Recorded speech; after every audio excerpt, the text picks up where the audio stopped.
कोटा में भी I love Mohammad को लेकर सड़कों पर मुस्लिम समाज उतर आया है। इस वक्त की बड़ी खबर कोचिंग सिटी कोटा से, जहां पर आई लव मोहम्मद को लेकर सड़कों पर उतरा मुस्लिम समाज। एक पोस्टर लगाने से आपत्ति क्यों, ये सवाल पूछते हुए मुस्लिम समाज सड़कों पर उतर आया है। साफ तौर पर मुस्लिम समाज के लोगों का कहना है कि हमारे समाज के लोगों पर झूठे मुकदमे दर्ज किए जा रहे हैं। ये आरोप लगाते हुए एक रैली निकाली गई है, बकायदा ज्ञापन भी सौंपा गया है। सब्जी मंडी इलाके से संभागीय आयुक्त कार्यालय तक की रैली निकाली गई, जिसकी तस्वीरें आप देख पा रहे हैं। कानपुर से इसकी शुरुआत हुई थी। कानपुर में भी आई लव मोहम्मद के पोस्टर लेकर मुस्लिम समाज के युवा सड़कों पर उतर आए थे, जहां पर हिंदू संगठनों ने आपत्ति जताई और पुलिस की तरफ से कुछ लोगों को डिटेन किया गया था, एफआईआर दर्ज कराई गई थी। पुलिस का पक्ष ये था कि रैली जो निकाली गई उसके लिए पहले से परमिशन नहीं ली गई थी, लेकिन एक अफवाह पूरे देश में फैली और उत्तर भारत में जगह जगह, चाहे कानपुर के बाद लखनऊ, और अब ये मुहिम कोटा तक पहुंच चुकी है, जहां पर देखिए आई लव मोहम्मद को लेकर मुस्लिम समाज सड़कों पर उतर आया है। दो तस्वीरें जहां पर आपको महिलाएं और पुरुष दोनों ही नजर आ रहे होंगे।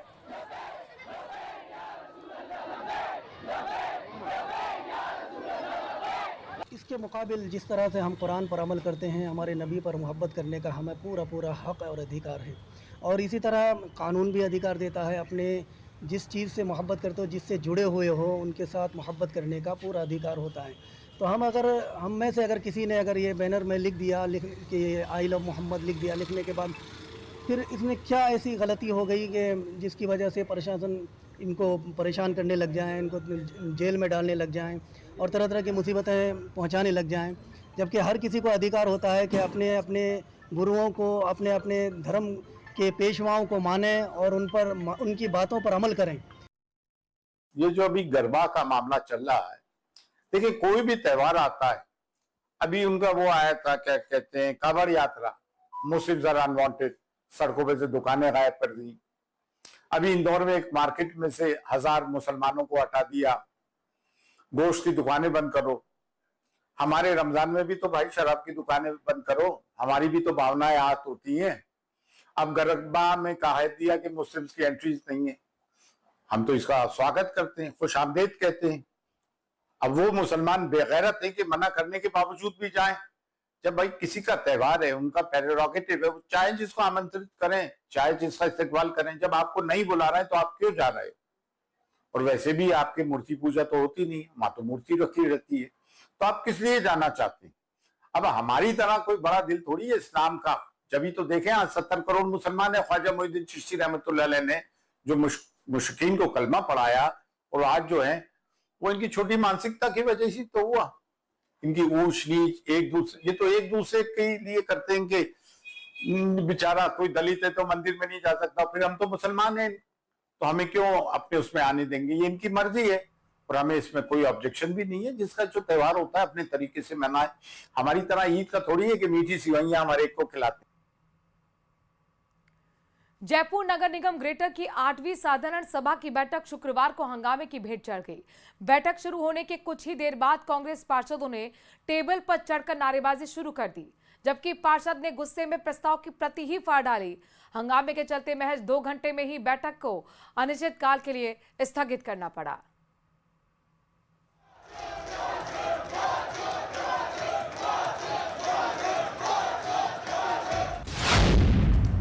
नगर निगम ग्रेटर की साधारण सभा में असाधारण हंगामा।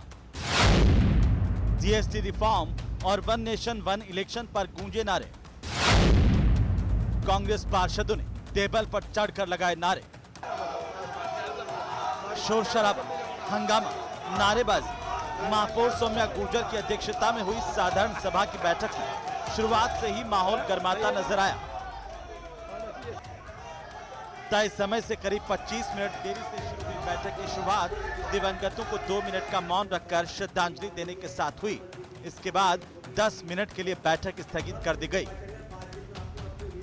बैठक का मुख्य एजेंडा जीएसटी रिफॉर्म और वन नेशन वन इलेक्शन पर चर्चा करना था, लेकिन ये चर्चा शहर के विकास से जुड़े मुद्दों पर कांग्रेस की मांग के कारण भटक गई। जैसे ही जीएसटी रिफॉर्म पर चर्चा शुरू हुई, कांग्रेस के प्रतिपक्ष नेता राजीव चौधरी ने इसका विरोध किया, जिस पर बीजेपी पार्षदों ने जवाब में प्रधानमंत्री मोदी के समर्थन में नारेबाजी शुरू कर दी।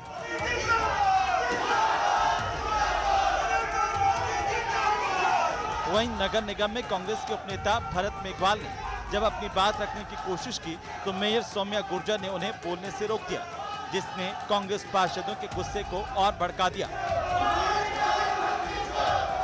बैठक में करीब 10 मिनट के लिए कार्यवाही रुकी, लेकिन दोबारा शुरू होने पर माहौल और बिगड़ गया। बीजेपी के 3 पार्षदों को बोलने का मौका मिला, लेकिन जब कांग्रेस पार्षदों की बारी आई तो उन्हें बोलने से रोक दिया गया। इससे नाराज कांग्रेस पार्षद करण शर्मा ने गुस्से में प्रस्ताव की प्रति फाड़ दी और सदन से बाहर चले गए। माहौल इतना तनावपूर्ण हो गया कि मेयर सौम्या गुर्जर को बैठक को अनिश्चित काल के लिए स्थगित करना पड़ा। बीजेपी पार्षदों का कहना है कि जीएसटी रिफॉर्म और वन नेशन वन इलेक्शन जैसे मुद्दे राष्ट्रीय हित में हैं और इन पर चर्चा जरूरी है, जबकि कांग्रेस का आरोप है कि बीजेपी शहर के विकास के मुद्दों को दरकिनार कर केवल केंद्र सरकार के एजेंडे को बढ़ावा दे रही है। जीएसटी रिफॉर्म का लाभ जो माननीय प्रधानमंत्री जी ने दिया है देश को, उसका लाभ हर व्यक्ति को मिलना चाहिए। इस पर जो है विशेष बैठक आहूत की गई थी। माननीय सदस्यों को निर्धारित समय के अनुसार उनको सूचित भी करवा दिया गया।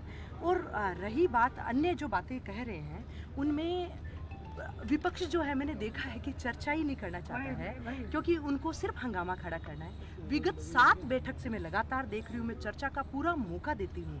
जो कुछ महिला पार्षद है, कुछ पार्षद जो बोलते भी नहीं है, उनको मैंने कुर्सियों से खड़ा करके मैंने मौका दिया है कि आज मैं हूँ, आपको मौका दे रही हूँ और सबको मौका दिया है। और विपक्ष जो है हमेशा हंगामा खड़ा करना, जब विकास कार्यों पर चर्चा होती है, जब स्पष्ट एजेंडे भी विकास कार्यों पर आते हैं, तब भी इन्होंने कभी विकास कार्यों पर चर्चा नहीं की। नगर निगम के अंदर जो हरकत हुई है और मेयर द्वारा जो कृत्य किया गया है, ये साफ तौर से लोकतंत्र की हत्या है, क्योंकि हम विपक्षी भूमिका में और 5 साल में बार बार चेताने पे भी मुश्किल से आज ये बोर्ड मीटिंग इन लोगों ने की है, जो भी सिर्फ एक दिन पहले हमें आगाह किया गया है। और इसके अंदर सिर्फ एक एजेंडा था कि जीएसटी यूनिफॉर्म और वन नेशन वन इलेक्शन को लेकर इन्होंने सत्र बुलाया था और इनका सीधा सा मकसद ये था कि ये इनकी पार्टी के बारे के अंदर चर्चा करें और उसकी बढ़ाई मान लीजिए, और ये एक धन्यवाद ज्ञापित करना चाह रहे थे, अपनी पार्टी की जय-जयकार करवाना चाह रहे थे। बैठक का अधिकांश समय जीएसटी रिफॉर्म्स की बजाय सत्ता और विपक्ष की तकरार में निकल गया। बीजेपी पार्षद जहां केंद्र सरकार की नीतियों का समर्थन कर रहे थे, तो वहीं कांग्रेस पार्षदों ने इसे निगम के असली मुद्दों से ध्यान भटकाने की कोशिश करार दिया। न्यूज़ 18 राजस्थान के लिए जयपुर से अरबाज अहमद की रिपोर्ट। और अब बात सीएम की करते हैं। दरअसल मुख्यमंत्री भजनलाल शर्मा कल नागौर के मेड़ता सिटी के दौरे पर रहेंगे। प्रस्तावित कार्यक्रम के मुताबिक मुख्यमंत्री दोपहर 12:15 बजे जयपुर एयरपोर्ट से रवाना होकर करीब 1:20 पर सोगावास हेलीपैड पहुंचेंगे। इसके बाद मुख्यमंत्री सबसे पहले मीराबाई मंदिर पहुंचकर पंच गौरव अभियान के तहत स्वच्छता कार्यक्रम में शामिल होंगे और यहां पर पैनोरामा का अवलोकन करेंगे। दोपहर 2 बजे कृषि उपज मंडी में शहरी सेवा शिविर का जायजा लेने के लिए ही पहुंचने के साथ ही मुख्यमंत्री आम जन को संबोधित भी करेंगे। इसके बाद कात्यासनी में ग्रामीण सेवा शिविर का भी अवलोकन करेंगे और शाम 4:45 बजे सोगावास से जयपुर के लिए वापस रवाना होंगे मुख्यमंत्री।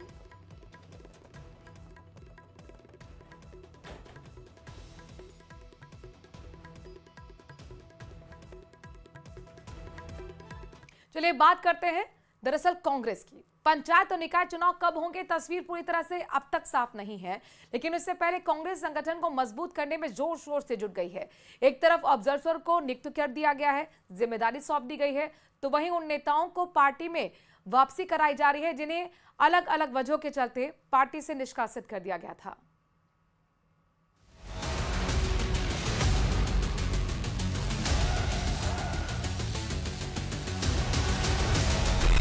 पार्टी को मजबूत करने में जुटी कांग्रेस, निष्कासित नेताओं की पार्टी में वापसी, ऑब्जर्वरों को दी गई जिलों की जिम्मेदारी।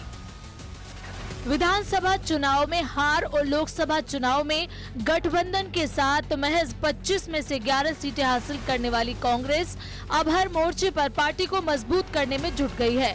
उन विवादित नेताओं की भी पार्टी में वापसी हो रही है जिन्हें कुछ वक्त पहले निष्कासित किया गया था। हाल ही में कांग्रेस में 6 नेताओं की वापसी हुई है, जिनमें पहला नाम है पूर्व विधायक मेवाराम जैन का, जो करीब 2 साल से पार्टी से बाहर थे। मेवाराम जैन अशोक गहलोत के करीबी माने जाते हैं। कथित अश्लील सीडी वायरल होने के बाद 7 जनवरी 2024 को कांग्रेस ने उन्हें निलंबित कर दिया था। विरोध के बाद भी कांग्रेस राष्ट्रीय अध्यक्ष मल्लिकार्जुन खड़गे के निर्देश पर प्रदेश प्रभारी सुखजिंदर सिंह रंधावा ने उनकी प्राथमिक सदस्यता बहाल की। इसके अलावा दूसरा नाम है पूर्व विधानसभा अध्यक्ष दीपेंद्र सिंह शेखावत के बेटे और कांग्रेस के पूर्व सचिव बालेंदु सिंह शेखावत का, जिनका निष्कासन रद्द कर दिया गया है। लोकसभा चुनाव में जालौर सिरोही सीट से वैभव गहलोत के खिलाफ कथित पार्टी विरोधी गतिविधियों के चलते उन पर कार्रवाई हुई थी।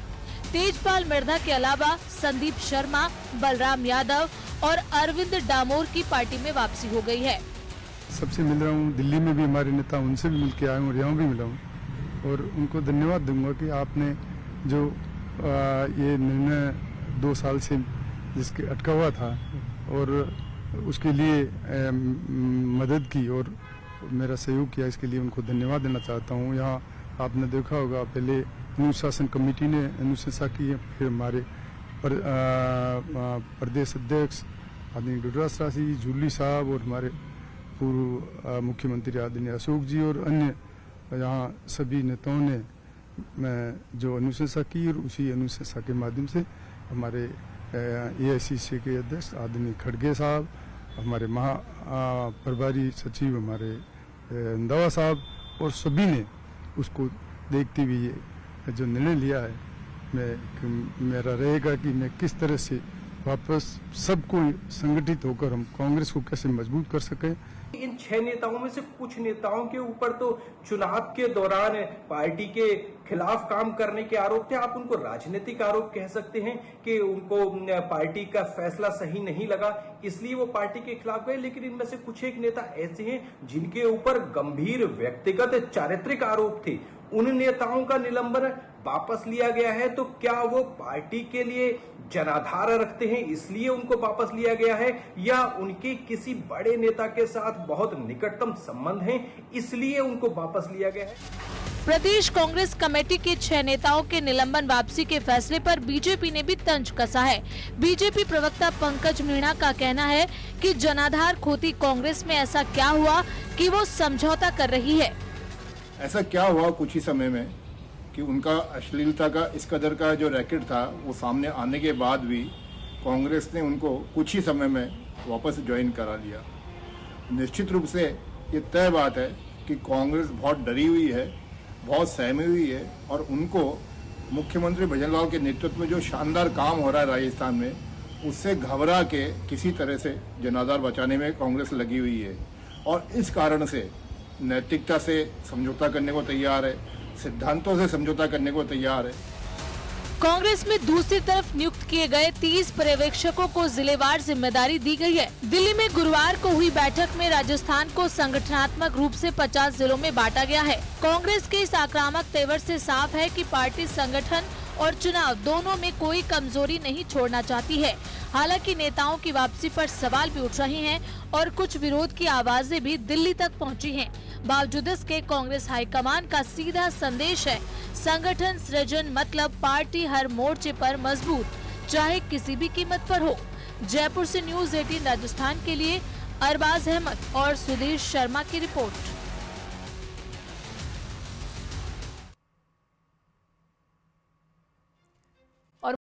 और अब बात करते हैं जैसलमेर से आई एक महत्वपूर्ण खबर की। दरअसल जैसलमेर में ओरण गोचर की जमीन को सरकारी रिकॉर्ड में दर्ज कराने की मांग को लेकर हजारों युवा सड़कों पर उतरे। ओरण टीम के नेतृत्व में हुए इस बड़ी संख्या में धरने में लोग शामिल हुए हैं, जिनकी मांग थी कि ओरण गोचर जमीन को राजस्व रिकॉर्ड में दर्ज कराया जाए।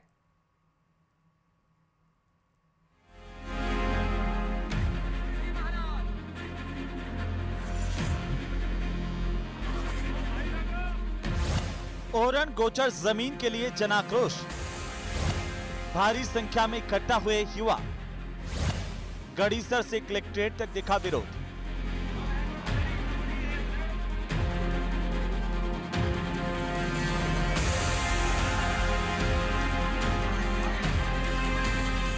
ख्याला मठ के महंत गोरखनाथ के अलावा साधु संतों युवाओं के साथ निर्दलीय विधायक रविंद्र भाटी ने जनाक्रोश रैली में हिस्सा लिया। ओरण गोचर की जमीन को सरकारी रिकॉर्ड में दर्ज कराने के लिए युवाओं ने एक सुर में आवाज बुलंद की। भारी रैली को देखते हुए सुरक्षा चाक चौबंद की गई। साधु संतों के नेतृत्व में शांतिपूर्ण मौन जुलूस निकाला गया। रैली में शामिल लोग मुख्य बाजार से होते हुए कलेक्ट्रेट तक पहुंचे और ओरण बचाओ नारेबाजी कर विरोध प्रकट किया और उसमें राजस्व में दर्ज करवाया। इधर पुलिस प्रशासन ने कलेक्ट्रेट के बाहर बैरिकेडिंग लगाई। हालांकि इस दौरान शिव विधायक रविंद्र भाटी लोगों से शांतिपूर्ण तरीके से विरोध की अपील करते दिखाई दिए। जिला कलेक्ट्रेट के सामने ये रैली जनसभा में तब्दील हो गई। ये जो धरना हुआ है, ये भी जो धरना हुआ है, ये प्रदर्शन हुआ है, ये ओरण टीम के नेतृत्व में हुआ है और ओरण टीम का फैसला जो होगा वो आखिरी फैसला होगा। ओरण टीम अगर सेटिस्फाई होती है, संतुष्ट होते हैं, तो हम लोग संतुष्ट हैं। देखिए, ये मेहनत जो है वो उनकी है।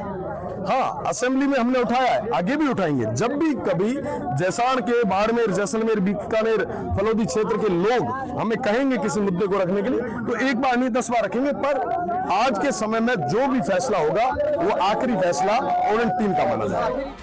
जन आक्रोश रैली और धरना स्थल पर जनसभा के बाद एक प्रतिनिधि मंडल जिला कलेक्टर से मिलने गया।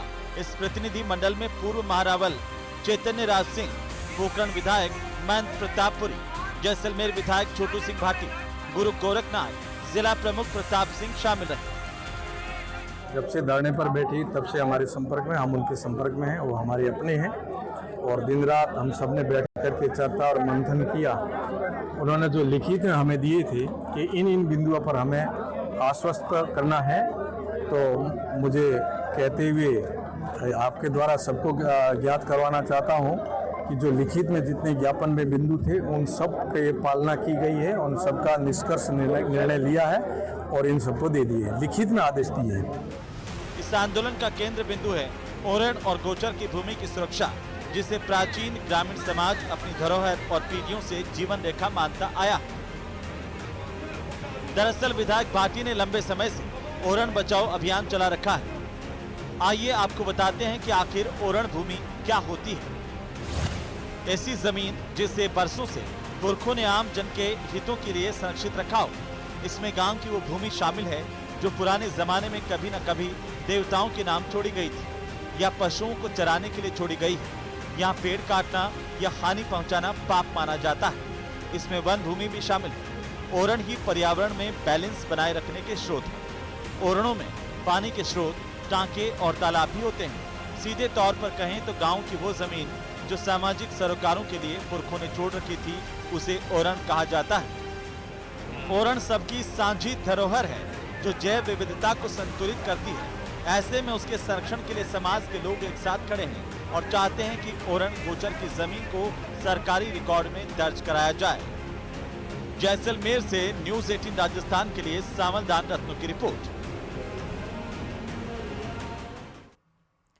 प्रधानमंत्री नरेंद्र मोदी कल बांसवाड़ा में थे, जहां पीएम मोदी और किसानों के बीच वर्चुअल संवाद हुआ और उसमें एक ऐसा पल आया जिसने सबको ठाके लगाने पर मजबूर कर दिया। प्रधानमंत्री मोदी ने किसान के इस तंज पर जोरदार ठाके लगाए। क्या था वो पल और किसान ने ऐसा क्या कहा, देखिए इस रिपोर्ट में। मौका था बांसवाड़ा में पीएम कुसुम योजना के लाभार्थी किसानों से संवाद का। प्रधानमंत्री नरेंद्र मोदी किसानों से इस योजना के लाभ जान रहे थे, तभी माइक संभाला एक लाभार्थी किसान ने, जिसने बताया कि सोलर प्लांट लगने से उसका सपना साकार हो गया और अब वो सिर्फ अन्नदाता नहीं बल्कि ऊर्जा दाता भी बन गया है। हमने आपको जमीन दी। मैं मानता हूँ कि लोगों ने कहा था कि आलू से सोना होगा। आलू से सोना तो नहीं हुआ, लेकिन हमारी जमीन से आपने हमें सोना जरूर दे दिया। ये सोलर प्लांट लगने से मेरा जो सपना है वो साकार हो गया। वैसे तो हम पहले अन्नदाता के रूप में जाने जाते थे, लेकिन अभी आपकी मेहरबानी से हम ऊर्जा दाता भी बन गए। अब ऊर्जा दाता भी बन गए और हमने आपको जमीन दी और आपने हमें उसमें से सोना उकाल के दे दिया। ये जमीनें यही थी। मैं मानता हूं कि लोगों ने कहा कि आलू से सोना होगा। आलू से सोना तो नहीं हुआ, लेकिन हमारी जमीन से आपने सोना हमें जरूर दे दिया।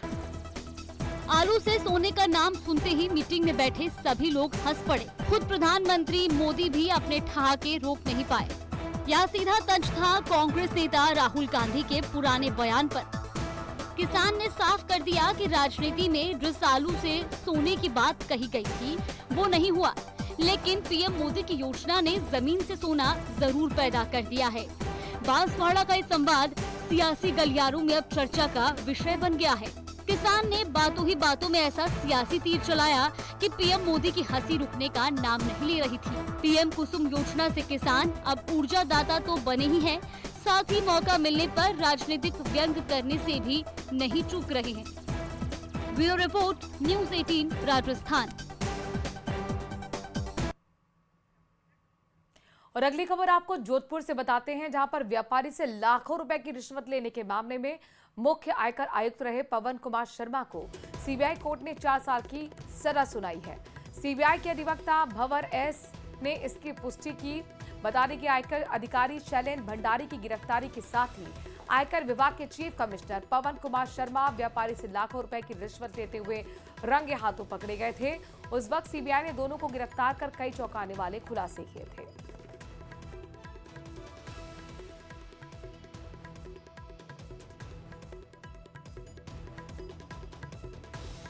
भंवर सिंह जी भंवरिया है, वो जानकारी देंगे। सर, क्या मामला था?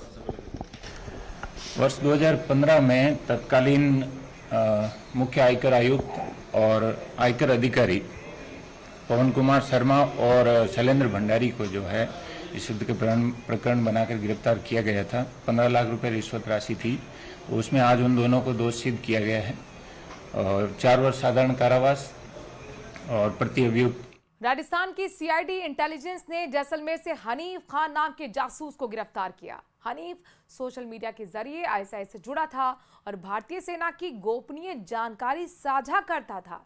उसने ऑपरेशन सिंदूर के दौरान भी सेना के मूवमेंट की जानकारी भेजी थी। रिपोर्ट देखिए।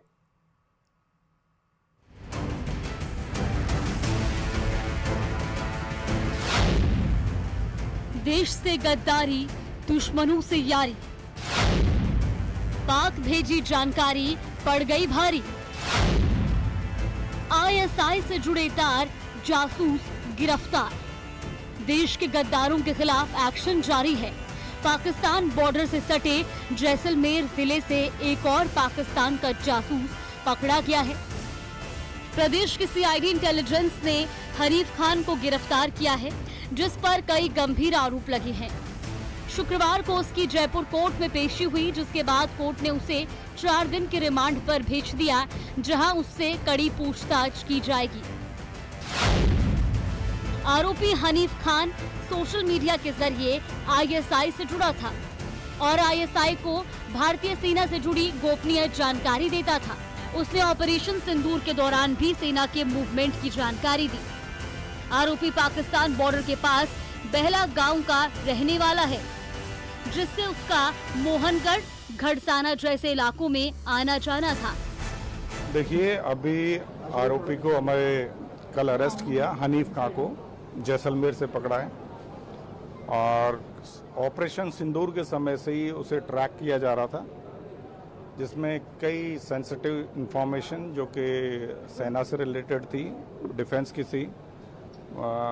बराला जो पाकिस्तान बॉर्डर है, गांव भी है, वहाँ पे अपने आर्मी की जितने भी मूवमेंट हैं, रेजिडेंट्स हैं, सड़कें हैं नई जो बन रही हैं, उनकी सभी की फोटोग्राफ्स हनीफ के द्वारा पाक हैंडलर को, और 3 नंबरों पे थे, एक नदीम खां, एक बाणू और एक बाणू भाई, जो 2 नंबर तो पाक हैंडलर्स के थे, पाकिस्तान के थे, और 1 नंबर यूएई का पाया गया, जिसकी फर्दर सीडीआर अभी इन्वेस्टिगेशन ऑफिसर जो कि इस केस में विनोद मीना जी यहाँ पे हैं, वो आगे कर रहे हैं। 4 दिन का पीसी अभी ऑनरेबल कोर्ट ने स्वीकृत किया है। 30/9 को वापस अक्यूज को हम पेश करेंगे। जो भी एविडेंसेस हैं और कलेक्ट की जाएंगी। जयपुर स्थित केंद्रीय पूछताछ केंद्र पर विभिन्न सूचना एजेंसियों ने उससे पूछताछ की। मोबाइल और तकनीकी जांच में ये भी साबित हुआ कि वो पैसों के बदले आईएसआई को संवेदनशील सैन्य जानकारी देता था। पुख्ता सबूत मिलने के बाद सीआईडी इंटेलिजेंस ने राष्ट्रीय गुप्त बात अधिनियम 1923 के तहत मामला दर्ज कर गुरुवार 25 सितंबर को हनीफ खान को गिरफ्तार कर लिया। हनीफ खान के अलावा पाकिस्तान के लिए जासूसी के आरोप में जैसलमेर से अब तक 4 लोगों की गिरफ्तारी हो चुकी है। अब ये भी जान लीजिए कि कब कब जासूसों की गिरफ्तारी हुई। 26 मार्च को पठान खान को गिरफ्तार किया गया। 28 मई कांग्रेस के पूर्व मंत्री सालेह मोहम्मद के निजी सहायक रहे शकूर खान की गिरफ्तारी। 4 अगस्त को डीआरडीओ के guest house manager Mahendra Prasad को पकड़ा गया। तो वहीं 20 अगस्त को रेस्टोरेंट में काम करने वाले जीवन खान को अरेस्ट किया गया। हनीफ जैसे जासूसों की गिरफ्तारी से साफ है कि देश के गद्दारों को बिल्कुल बख्शा नहीं जाएगा। अब देखना ये होगा कि पूछताछ में क्या क्या खुलासे होते हैं। Bureau report, news 18।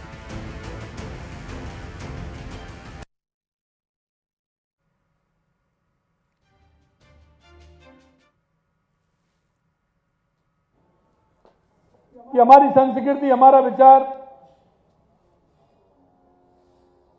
जिस तरह से हम राजस्थान की खुशबू फैला रहे हैं, क्योंकि हम उद्योग भी चलाते हैं और पूरे देश के अंदर हम काम करते हैं, लेकिन जो सामाजिक सरोकार के कार्य हैं उनको भी आपने आगे रखा है। जब मैं जाता हूं तो मैं देखता हूं कि शिक्षा के क्षेत्र में भी आप आगे हैं, चिकित्सा के क्षेत्र में भी आप आगे हैं। कहीं अगर धर्मशाला का निर्माण कराना है तो उसमें भी आप आगे हैं। कहीं गौशाला का निर्माण होना है तो उसमें भी आगे हैं। कहीं शमशान घाट को सुधार के ठीक करना है तो उसमें भी आप आगे हैं। यानी कि सामाजिक सरोकार के कार्य आप जहां हैं वहां भी उनको कर रहे हैं।